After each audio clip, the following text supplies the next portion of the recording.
চারপাশে সাগর আর আকাশের নীল মিলেমিশে একাকার হয়ে সেজে থাকা দেশের একমাত্র প্রবাল দ্বীপ সেন্ট মার্টিন।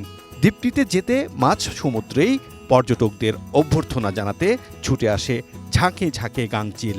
তারা যেন দিতে থাকে দ্বীপটির অপরূপ সৌন্দর্যের বার্তা।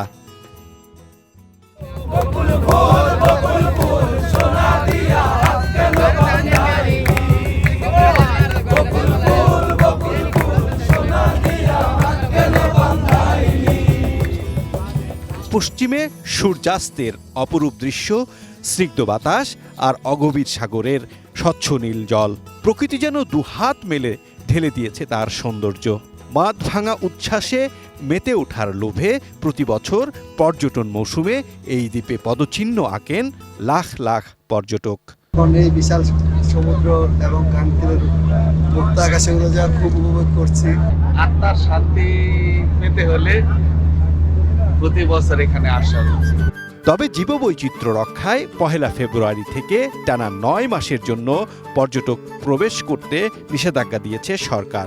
সাধারণত প্রতি বছর 1 অক্টোবর থেকে 31 মার্চ পর্যন্ত পর্যটক যাতায়াত করে থাকেন, কিন্তু এবছর 31 জানুয়ারি পর্যন্ত পর্যটক ভ্রমণের সময় নির্ধারণ করা হয়। ভ্রমণের সময় কমানোর কারণে ক্ষতির মুখে পড়বেন বলে জানালেন ব্যবসায়ীরা। সেন্ট মার্টিন যারা বাংলাদেশের বিভিন্ন জায়গায় জব করতে আসি, তাদের কিন্তু হচ্ছে ধরেন আমাদের এই সিজনটাই আমরা জব করি। এখন আমাদের এই সিজনটা আমরা 1.5 মাসও পেলাম না, 1 মাস 12-13 দিনের মতো পেলাম, এর মধ্যে আবার ক্লোজ হয়ে যাবে। তো এই যে যারা নাকি ধরেন জব করতো তারা তো সবাই জবলেস। এখন অনেকের ফ্যামিলি আছে, আছে, তারা এখন কি করবে? তারা অলরেডি হচ্ছে ধরেন বিভিন্ন জায়গায় সিভি দেওয়া শুরু করছে। এই যে একটা প্রবলেম, এটা তো গভর্নমেন্টের বোঝা উচিত।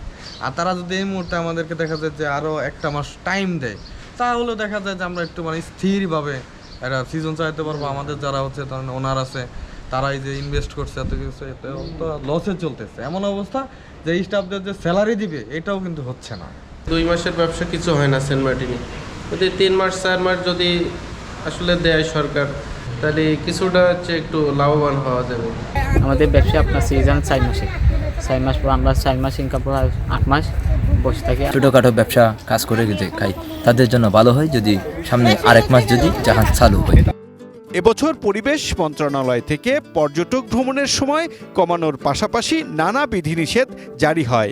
নভেম্বরে পর্যটকদের সেন্ট মার্টিনে রাত্রি যাপন নিষিদ্ধ করা হয়। ডিসেম্বর ও জানুয়ারিতে 2000 পর্যটক যাওয়া এবং রাত্রি যাপনের সুযোগ রাখা হয়েছে। রবিউল ইসলাম রবি, এটিএন নিউজ, সেন্ট মার্টিন।